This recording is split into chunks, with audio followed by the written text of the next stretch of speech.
नमस्कार विद्यार्थी मित्रों, कैसे हैं आप।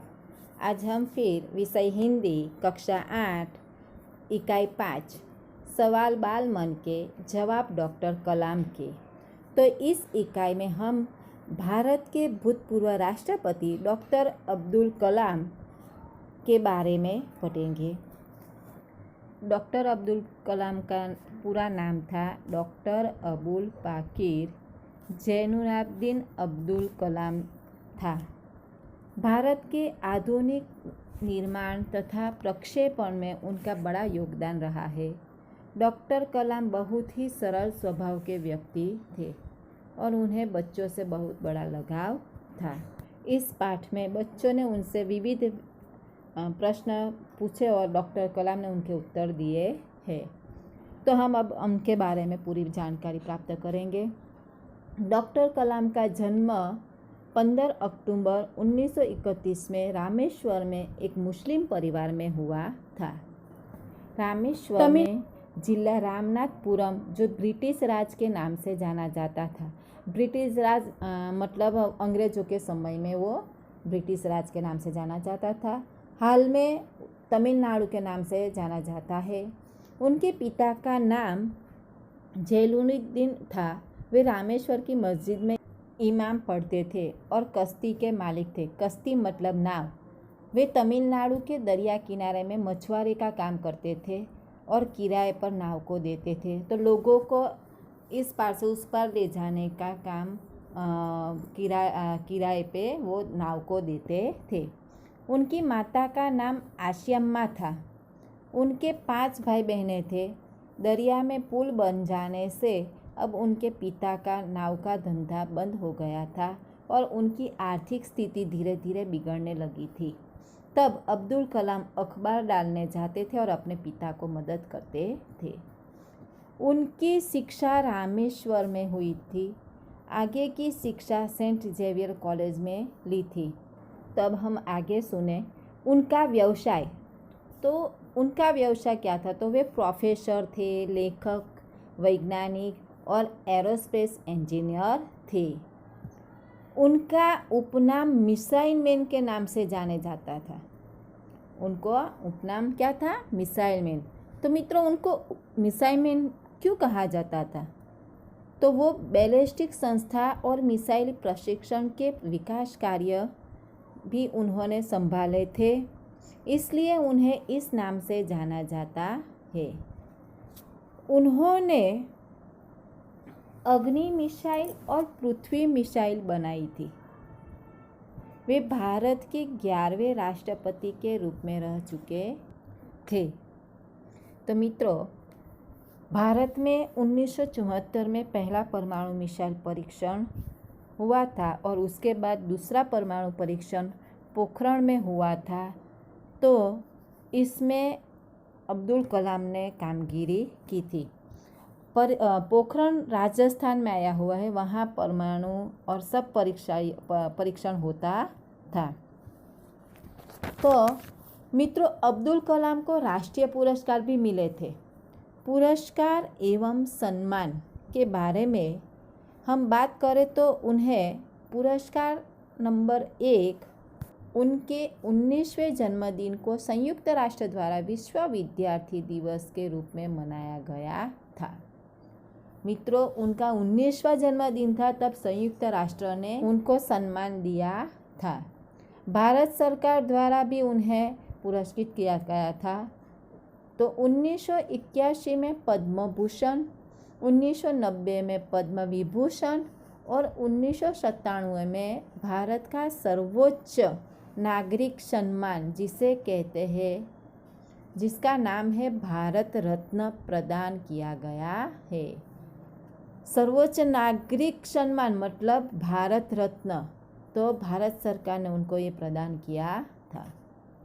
आगे देखें तो वर्ष 2005 में जब वे स्विट्ज़रलैंड की यात्रा पे गए थे, तब वहाँ की सरकार ने 26 मई 2003 के दिन को विज्ञान दिवस घोषित किया था। वैज्ञानिक होने के साथ साथ वे 4 दशक से रक्षा अनुसंधान एवं विकास संगठन यानी कि DRDO के वे अध्यक्ष भी रह चुके थे। भारत की अनुसंधान संगठन यानी कि इसरो, तो मित्रों ये इसरो एक हमारे देश के वैज्ञानिकों का एक संगठन संस्था है जिसमें हमारे देश के वैज्ञानिक काम करते हैं। तो उसको भी उन्होंने भलीभांति संभाला है। मित्रों अब उनकी मृत्यु के बारे में जानेंगे। तो 27/7/2015 को उनकी मृत्यु हुई थी। जब वे दिल्ली में एक कार्यक्रम में गए थे तब उनको दिल का दौरा पड़ा था और उन्होंने आखिरी सांस ली थी। अब हम पाठ की शुरुआत करते हैं।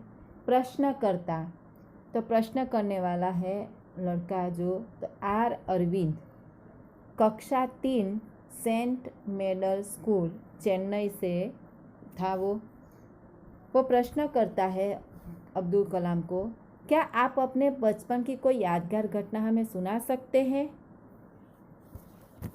डॉक्टर कलाम कहते हैं, वो बच्चे को जवाब देते हैं, कक्षा 5वीं के मेरे शिक्षक श्री शिव सुब्रमण्यम अय्यर की एक बात मुझे याद है। जब अब्दुल कलाम 5वीं कक्षा में पढ़ते थे तो उनके शिक्षक थे शिव सुब्रमण्यम अय्यर। तो उन्होंने जो एक बात कही थी वो उनको याद है। एक दिन कक्षा में वे हमें यह बता रहे थे कि कोई पक्षी कैसे उड़ता है।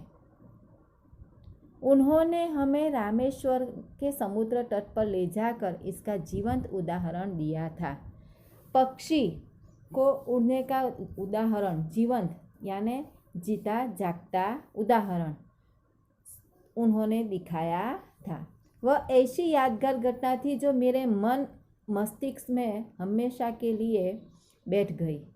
इसी से मुझे आगे विज्ञान पढ़ने की प्रेरणा मिली। तो वो जीवंत उदाहरण देखकर उनका मन मस्तिष्क यानी मगज में, दिमाग में, मस्तिष्क का मतलब होता है दिमाग में ये बात हमेशा के लिए बैठ गई थी और उनको विज्ञान पढ़ने की प्रेरणा मिली थी। तो ये उनकी बचपन की यादगार घटना है और वहाँ से उन्होंने मोड़ लिया और वो एक बहुत बड़े वैज्ञानिक बने, इंजीनियर बने, लेखक भी बने। तो मित्रों हमें क्या बनना है जीवन में वो हमें बचपन में ही तय कर लेना चाहिए और उस तरफ प्रयास करने चाहिए। तो मित्रों अब्दुल कलाम ने भी 5वीं कक्षा में ही पक्षी को उड़ान भरते देखकर उनके मन में भी, मस्तिष्क यानी दिमाग में ये ख्याल आया था कि वो भी जीवन में एक बहुत बड़ी उड़ान भरेंगे। प्रश्नकर्ता, दूसरा प्रश्न है अब सरयू मकर। दूसरे प्रश्नकर्ता कौन है? सरयू मकर, कक्षा 5वीं में पढ़ते हैं। वाल्मीकि नगर हिंदी माध्यमिक शाला नागपुर के वे थे। तो वो प्रश्न करते हैं कलाम जी को, बचपन में हमें किस भाषा को प्रमुखता देनी चाहिए? प्रमुखता का मतलब है महत्व। तो बचपन में हमें किस भाषा को महत्व देना चाहिए? तो उसका उत्तर डॉक्टर कलाम देते हैं, मैंने स्वयं माध्यमिक शिक्षा तक की पढ़ाई अपनी मातृभाषा के माध्यम से पूरी की है। कॉलेज और उससे आगे की शिक्षा अंग्रेजी माध्यम की संस्थाओं में हुई। मेरा मानना है कि हम कॉलेज में भी माध्यम के रूप में मातृभाषा का चुनाव कर सकते हैं, क्योंकि युवा अपनी मातृभाषा में ही सोचता है, उसी में अपनी बात सहजता से कहने में सक्षम होता है। पर इसमें कोई भी दो राय नहीं कि वैश्विक स्तर पर संपर्क के लिए हमें अंग्रेजी जैसी एक संपर्क भाषा की नितांत आवश्यकता है। नितांत मतलब जरूरी और सहजता मतलब सरलता से वह कह सकता है। तो मित्रों अब्दुल कलाम का मानना है कि हमें प्राथमिक शिक्षण अपनी मातृभाषा में ही लेना चाहिए, क्योंकि हम अपनी मातृभाषा में ही सोच सकते हैं और वैश्विक स्तर के लिए हमें अंग्रेजी भाषा जाननी चाहिए, क्योंकि वैश्विक जो व्यवहार है हमारा विदेश में, तो उस भाषा में भी ज्ञान होना जरूरी है। प्रश्नकर्ता, तीसरा प्रश्न पूछता है, अर्श पटेल कक्षा 5 चंदूलाल विद्या मंदिर मुंबई से चंदूलाल विद्या मंदिर का विद्यार्थी अर्श पटेल है, वो प्रश्न करता है। प्रश्न क्या है तो हम जाने। यदि हम आपकी तरह बनना चाहे तो हमें क्या करना चाहिए। बहुत ही अच्छा प्रश्न किया उन्होंने। तो डॉक्टर अब्दुल कलाम अब इस प्रश्न का उत्तर भी देते हैं। जब आप युवा अवस्था में कदम रखें तभी आपको जीवन में लक्ष्य निर्धारित कर लेना होगा। क्या कहते हैं, लक्ष्य। युवा अवस्था में पहुंचने के तुरंत ही हमें लक्ष्य हमारा निर्धारित करना चाहिए। हमेशा कुछ बड़ा सोचो। जैसे ही यह अनुभूति हो कि आप आखिर बनना क्या चाहते हैं, तभी से उस दिशा में प्रयास और श्रम प्रारंभ कर दो। कहने का अर्थ यह है कि जो तोड़ मेहनत करो, जी तोड़ मेहनत करो। जो जो आप आगे की ओर बढ़ोगे, आपका सामना बाधाओं तथा कठिनाइयों से होगा। आपको अपने अंदर दृढ़ साहस पैदा करना होगा। समस्याओं को पराजित करने में महारत हासिल करनी होगी, तभी जीवन में सफल हो पाओगे। पहले यह जरूरी है कि आप निरंतर ज्ञान अर्जित करो। तो कलाम जी कहते हैं कि हमें एक बड़ा लक्ष्य निर्धारित करना चाहिए और बड़ा ही सोचना चाहिए। तो जैसे ही हमें उसकी अनुभूति हो तो हमें क्या बनना है, तो हमें उस दिशा में प्रयत्न करना शुरू कर देना चाहिए। प्रारंभ मतलब शुरू करना चाहिए और श्रम भी करना। श्रम मतलब मेहनत करनी चाहिए। उनका कहने का अर्थ यह है कि जी तोड़ मेहनत करो। जैसे जैसे आप आगे बढ़ेंगे तो हमारा सामना मुश्किलों से, कठिनाइयों से होगा। तो इसलिए हमें हमारे अंदर दृढ़ साहस पैदा करना पड़ेगा और समस्याओं को पराजित करने के लिए, हराने के लिए महारत हासिल करनी होगी, तभी हम जीवन में आगे बढ़ सकेंगे। तो इसके लिए हमें सतत हमेशा ज्ञान अर्जित करना पड़ेगा। अब प्रश्न करता है चौथा प्रश्न, चिराग जैन कक्षा 7 बॉम्बे की ब्रिज अंधेरी पश्चिम मुंबई। तो ये भी मुंबई का ही रहने वाला है। तो उनका प्रश्न अब सुनते हैं। वह कौन सी बड़ी चुनौती है जिसका सामना हमें आज करना पड़ रहा है। तो अब्दुल कलाम अब उसका जवाब देते हैं।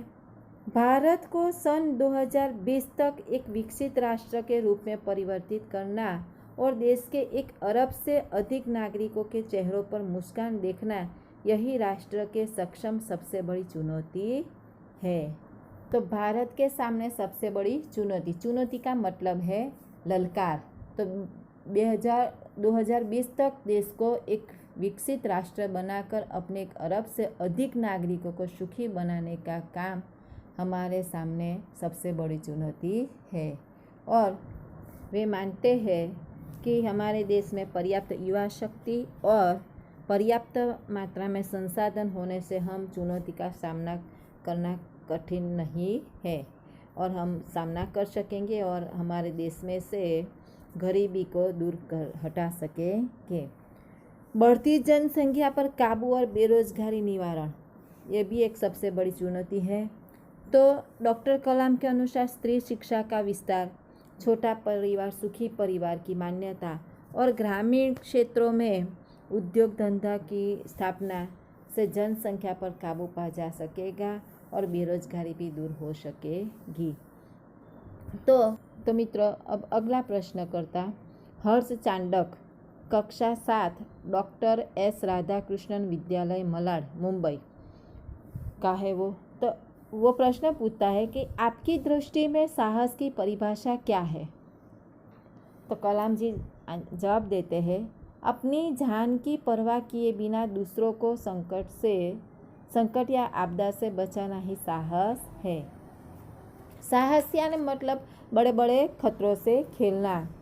तो हमारे देश के नौजवान सैनिक जो है वो सीमाओं पर हमारे देश की रक्षा करते हैं जो मुश्किलें आती है, आतंकवादी होते हैं, घुसनखोर होते हैं, दूसरे देश का आक्रमण, तो इन सब से वो हमारे देश का रक्षण करते हैं, तो वो एक साहस है। फिर उद्योगपति को जो नए नए बिजनेस के लिए अपने विदेशों में जाते हैं और वहाँ उद्योग धंधा फैलाते हैं और हमारे देश का विकास करते हैं, तो वो भी एक साहसी कहलाता है। तो इसी तरह हमारे देश के हर नागरिक जो है वो देश की तरक्की के लिए कुछ न कुछ साहस करता रहता है। अब अगला प्रश्न करता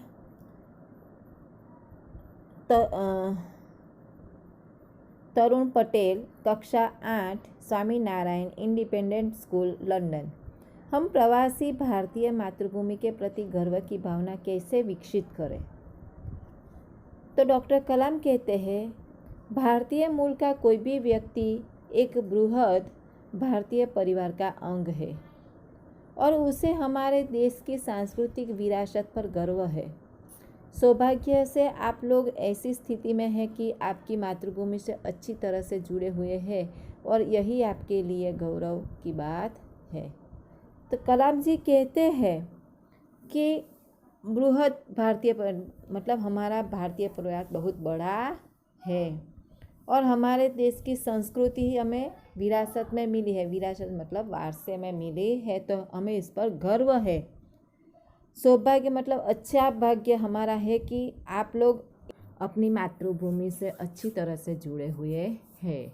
यही आप लोगों के लिए गौरव की बात है। अगले प्रश्न करता है सत्यम, कक्षा 10, जिला स्कूल, मुंगेर। तो जो भी बच्चे आपसे मिलते हैं वे कहते हैं कि वे एक प्रसिद्ध वैज्ञानिक, इंजीनियर, डॉक्टर आदि बनना चाहते हैं, पर किसान, मजदूर और कलाकार भी किसी राष्ट्र के लिए उतने ही महत्वपूर्ण हैं। हम ऐसे ही परिवारों से आते हैं। हमारे लिए आपका क्या संदेश है? तब कलाम जी जवाब देते हैं, किसान, मजदूर, कलाकार और दस्तकार ये सभी हमारे राष्ट्र के अभिन्न अंग हैं। राष्ट्र निर्माण में हमें उन सभी की सेवाओं की समान रूप से दरकार है। आप सभी को चाहिए कि अपने अपने क्षेत्रों में खूब उन्नति करें। उन्नति का मतलब है प्रगति। तो किसान खेतों में बीज बोता है, अनाज उगाता है और सारे राष्ट्र को विकास अन्न की ज़रूरियात पूरी करता है। विदेशों में उसको बेच के वहाँ से भी वो पैसे देश की आमदनी बढ़ाता है। मजदूर, कलाकार और दस्तकार, तो मजदूर मजदूरी करके, कलाकार विविध क्षेत्रों में अपनी अपनी कला दिखाकर, दस्तकार मतलब शिल्पी, तो शिल्पी भी बड़ी बड़ी इमारतें, भवनें, सांस्कृतिक वारसा के स्थल वो सब बना के हमारे राष्ट्र की उन्नति में, विकास में एक अभिन्न अंग बनता है। अभिन्न, जिसको तोड़ा ना जाए वो, ऐसा है, अलग ना किया जाए, ऐसा वो अंग है। राष्ट्र निर्माण में हमें उन सभी की सेवाओं की समान रूप से दरकार है। दरकार मतलब जरूरी, आवश्यकता है। तो हमारा राष्ट्र का जो निर्माण करना है तो इन सभी लोगों की हमें ज़रूरत है और आप सभी को चाहिए कि अपने अपने क्षेत्र में खूब उन्नति करो। तो कलाम जी कहते हैं कि आप भी अपने अपने क्षेत्रों में, आपको जो भी पसंद है वो सभी क्षेत्रों में आप खूब प्रगति करें। उन्नति का मतलब विकास। तो हमें भी अपने अपने क्षेत्रों में विकास करना चाहिए और हमें देश की मदद करनी चाहिए। अगले प्रश्नकर्ता रोहित चतुर्वेदी, कक्षा 11, इस्लामिया इंटर कॉलेज, इटावा। आप कहते हैं कि भारत 2020 तक विकसित राष्ट्र बन जाएगा, पर निरंतर बढ़ती जनसंख्या और बेरोजगारी इसे संभव होने देगी? तो कलाम जी कहते हैं कि विकास स्वयं जनसंख्या वृद्धि को रोकने की अचूक औषधि है। विकास, देश का विकास होगा तो जनसंख्या की वृद्धि को भी रोक पाएगा। ये उत्तम औषधि है। इसमें जन शिक्षा, विशेषकर स्त्री शिक्षा की बात भी सम्मिलित है। स्त्री शिक्षित होगी तो जनसंख्या में भी कटौती होगी। इससे छोटा परिवार सुखी परिवार की मान्यता को बल मिलता है। स्त्री शिक्षित होगी तो वो भी समझेगी कि छोटा परिवार, जैसे परिवार छोटा होता है तो उसकी हम हर ज़रूरियात पूरी कर सकते हैं। बड़ा परिवार होता है तो कम आमदनी में हम उसका गुजारा अच्छी तरह से कर नहीं सकते। तो ऐसी बात वो समझेगी तो देश में भी जनसंख्या कम होगी तो हम सभी लोगों की ज़रूरियातें पूरी कर सकते हैं। तो इस मान्यता को बढ़ावा मिलेगा, बल मिलेगा। भारत 2020 का मिशन यहाँ के युवाओं को रोजगार के पर्याप्त अवसर सुलभ कराए। तो हमारे देश के जो युवाओं हैं उनको रोजगार मिले, सभी युवाओं को रोजगार प्राप्त हो सुलभ, अच्छी तरह से अवसर यानी मौका, भूमिका मिलेगी, सबको रोजगारी मिलेगी। और ग्रामीण क्षेत्रों में बड़ी संख्या में उद्योग धंधे स्थापित किए जाएंगे। गाँवों में उद्योग धंधे स्थापित होंगे तो गांव के लोग शहर में कम आएंगे और शहर की जनसंख्या में भी कटौती होगी, और जिससे उन क्षेत्रों में रोजगार के प्रचुर अवसर पैदा होंगे। रोजगारी के मौके सभी को मिलेंगे और सबको रोजगारी प्राप्त होगी।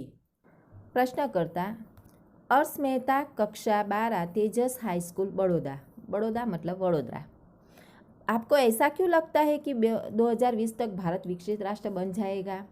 तो डॉक्टर कलाम जी कहते हैं कि भारत की जनसंख्या 1 अरब से अधिक है। हमारी जनसंख्या 1 अरब से ज़्यादा है। इसमें 56 करोड़ लोग 25 वर्ष से कम आयु के हैं। ये हमारी राष्ट्रीय शक्ति है। भारत को 2020 तक विकसित राष्ट्र में परिवर्तित करने के लिए हमारे पास प्रचुर प्राकृतिक संसाधनों के साथ ही सुनियोजित खाका भी उपलब्ध है। 54 करोड़ युवाओं के विचारों की एकता निश्चय ही इसे विकसित राष्ट्र में परिवर्तित करने में सफल होगी। तो मित्रों, हमारी जनसंख्या 1 अरब से अधिक है। इसमें 54 करोड़ लोग 25 वर्ष से कम आयु के, मतलब हमारा युवा धन बहुत ही है। और जिस देश में युवा धन सक्षम होता है उस देश की राष्ट्रीय शक्ति भी बहुत बड़ी होती है। तो हमारे युवा धन को हम विकसाएंगे और विकसित राष्ट्र को परिवर्तित करने के लिए हमारे पास राष्ट्रीय संपत्ति, प्राकृतिक संसाधनों भी बहुत है। तो युवा धन और प्राकृतिक संसाधनों दोनों को साथ में मिलाकर हम अच्छी तरह से हमारे देश का विकास कर सकेंगे। खाका का मतलब होता है ढांचा। 54 करोड़ युवाओं की विचारों की एकता निश्चय ही इसे विकसित राष्ट्र में परिवर्तित करने में सफल होगी। अब्दुल जी का मानना है कि हमारे देश के 56 करोड़ युवाओं जो है वो एक उनकी एकता, उन सब का विचार निश्चय ही वो सब एक मिलकर देश के लिए काम करेंगे तो हमारा राष्ट्र पूरी तरह से विकसित होगा, यही उनका मानना है। अगले प्रश्नकर्ता एस कार्तिक, कक्षा 12, अमर ज्योति इंग्लिश स्कूल, बेंगलुरु। तो ये बेंगलोर का है। कई छात्रों को बड़े बड़े लक्ष्य होते हैं पर आर्थिक तथा अन्य समस्याओं के कारण वे इन्हें प्राप्त नहीं कर पाते। वे अपना लक्ष्य आखिर कैसे प्राप्त करें? तो कलाम जी कहते हैं स्कूल में पढ़ाई में अच्छा प्रदर्शन करने पर छात्रवृत्ति प्राप्त होगी। साथ ही उच्च शिक्षा के लिए बैंकों से ऋण लेने हेतु पात्रता भी बनेगी। जीवन में ऊंचा लक्ष्य निर्धारित करने पर बाधाएं तो आती ही है। हमें कठोर परिश्रम और उत्कृष्ट कार्यों से इन्हें पराजित करना होगा। विघ्न बाधाओं से व्यक्ति को पराजित नहीं होना चाहिए। तो कहते हैं कि स्कूल में पढ़ाई से अच्छा प्रदर्शन करने के पर छात्रवृत्ति प्राप्त है। छात्रवृत्ति यानी कि छात्रों को उच्च शिक्षा प्राप्त करने के लिए प्रोत्साहित करना, उसको छात्रवृत्ति कहते हैं। तो 7वीं शिक्षा के लिए बैंकों से ऋण का मतलब है लोन बैंकों से लोन लेने के लिए भी पात्रता, योग्यता मिलेगी। जीवन में ऊंचा लक्ष्य निर्धारित करने पर हमेशा हमें जीवन में लक्ष्य अपना ऊंचा ही रखना चाहिए, और ऊंचा लक्ष्य रखने पर हमें जो परिश्रम करना है तो इसमें बहुत सारी मुश्किलें आएगी। बाधाएं का मतलब होता है मुश्किलियाँ, तो उन मुश्किलों को हमें सामना करके आगे बढ़ना है। कठोर परिश्रम, मेहनत, परिश्रम का मतलब है मेहनत, और उत्कृष्ट कार्य, उत्तम, श्रेष्ठ, कठोर मेहनत से, अच्छे कार्य से, उत्तम कार्यों से इन्हें पराजित करना होगा। जो हमारे जीवन आगे बढ़ने के लिए जो बाधाएं आएगी तो उन बाधाओं को हमें कैसे दूर करनी है, तो कठोर परिश्रम करके, मेहनत करके, अच्छे कार्य करके, उत्तम कार्यों करके हमें इन्हें पराजित करना है। विघ्न बाधाओं से व्यक्ति को पराजित नहीं होना चाहिए, हार माननी नहीं चाहिए। जीवन में आगे बढ़ने के लिए बहुत सारी मुश्किलें आएगी, तो उन मुश्किलों का हमें दृढ़ता से सामना करना चाहिए, उससे पराजित होना नहीं चाहिए, ऐसा अब्दुल जी कहते हैं। उनके जीवन में भी बहुत सारी मुश्किलें आई थी, तो उन सब मुश्किलों का उन्होंने हिम्मत से मुकाबला किया था। अगले प्रश्नकर्ता, मिथुन के द्वितीय वर्ष बी लेवल AICT अमृतापुरी वह प्रश्न करते हैं, भारत को विकसित राष्ट्र बनाने में राजनीतिज्ञ की क्या भूमिका होनी चाहिए? तो कलाम जी उत्तर देते हैं, जिम्मेदार राजनीतिज्ञ दूरदर्शिता पूर्ण नीतियाँ बनाता है। राजनीतिज्ञ का मतलब होता है राजनीतिज्ञ ज्ञाता, राजनीति का ज्ञाता यानी जानकार। तो दूरदर्शिता पूर्ण, दूर की बात सोचने वाला, दूरदर्शिता का मतलब होता है दूर की बात समझने वाला, सोचने वाला। महात्मा गांधी ने निष्ठा के राजनीतिक सिद्धांत को सत्य, अहिंसा तथा निस्वार्थ भावना में ढालते हुए ब्रिटिश शासकों के विरुद्ध अपनी लड़ाई छेड़ी थी। तो वर्तमान राजनीति को अपने कठिन परिश्रम, उत्कृष्टता और पारदर्शी कार्यों से मार्गदर्शन देना होगा। साथ ही गरीबी रेखा से नीचे रहे लगभग 26 करोड़ भारतीयों के उत्थान के लिए भी कार्य करना होगा। तो अब्दुल जी कहते हैं कि महात्मा गांधी जो थे उन्होंने निष्ठा और राजनीतिक सिद्धांतों को सत्य, अहिंसा और निस्वार्थ के भावना में ढालते हुए ब्रिटिश शासक के विरुद्ध अपनी लड़ाई छेड़ी थी। उन्होंने सत्य, अहिंसा का और निस्वार्थ, बिना कोई स्वार्थ की भावना से उन्होंने भारत को आज़ादी दिलाने के लिए प्रयत्न किए थे। अंग्रेजों के सामने युद्ध छेड़ा था। उन्होंने शस्त्र नहीं उठाए थे, सिर्फ इन 3 शब्दों से ही उन्होंने अपनी लड़ाई छेड़ी थी और उसमें वो सफल हुए थे और अपने भारत देश को आज़ाद करवाए, आज़ादी मिली थी।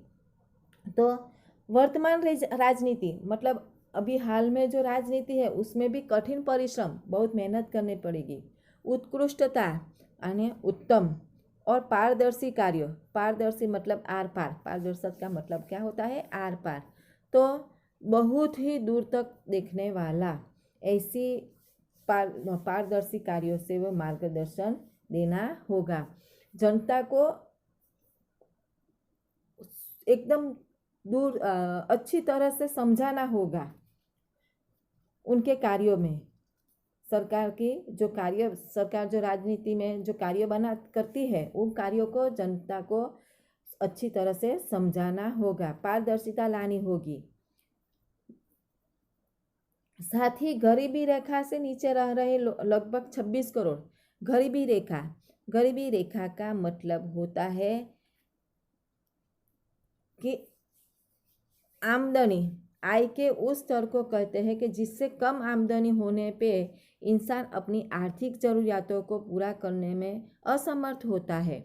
अगर किसी व्यक्ति की आय राष्ट्रीय औसत यानी आय के 60% से कम हो तो उसे व्यक्ति को गरीबी रेखा के नीचे जीने वाला माना जाता है।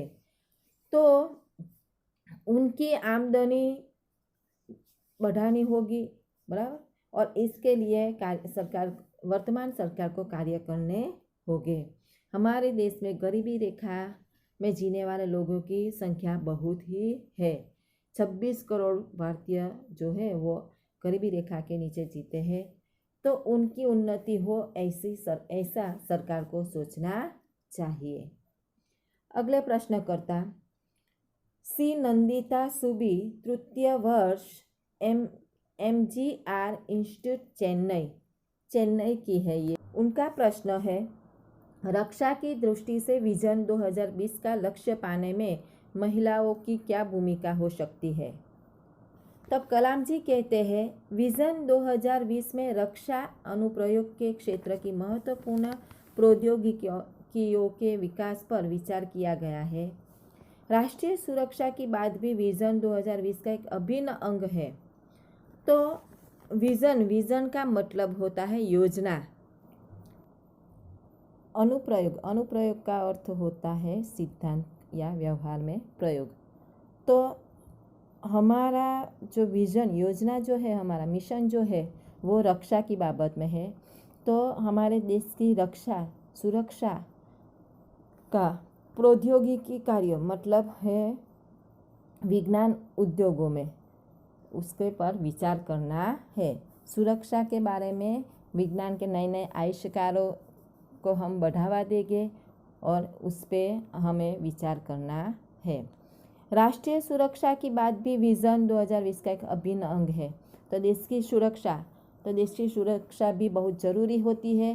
देश सुरक्षित होगा तो हम अच्छे कार्य कर सकेंगे, देश का विकास कर सकेंगे। तो इसके लिए भी हमें सोचना है और वैज्ञानिक आविष्कारों का विकास करना है। सशस्त्र सेनाओं में नियुक्त के लिए पुरुष और महिला के आधार पर कोई भेदभाव नहीं किया जाता। तो सेना में भर्ती के लिए पुरुष और महिला दोनों को एक समान माना गया है। यहाँ स्त्री के साथ कोई भेदभाव किया जाता नहीं है। बड़े बड़े हुद्दों पर भी स्त्रियों को नियुक्त किया गया है। तीनों सेनाओं में पर्याप्त महिला अधिकारी नियुक्त है और स्त्रियां भी अपनी जवाबदारी अच्छी तरह से निभाती है। राष्ट्रीय रक्षा क्षमताओं में वृद्धि के लिए महिलाएं उच्च स्तरीय सामरिक सेना बहुगुण उपकरणों पर कार्य करके भी अपना सहयोग दे सकती है। तो वे कहते हैं कि राष्ट्रीय रक्षा क्षमताओं में देश की रक्षा की क्षमता में वृद्धि करके बढ़ावा के लिए महिला अपने उच्च स्तरीय सामरिक का मतलब होता है युद्ध संबंधित। तो युद्ध संबंधित बाबतों में भी वो अपना बहुगुणक यानी बहुत महत्वपूर्ण उपकरणों पर साधनों पर, उपकरणों का मतलब साधन, तो ऐसे उपकरणों पर कार्य करके अपना सहयोग दे सकती है और देश की प्रगति कर सकती है। अगले प्रश्नकर्ता जोधपुर दौरे पर डॉक्टर कलाम से एक बच्चे द्वारा पूछा गया प्रश्न।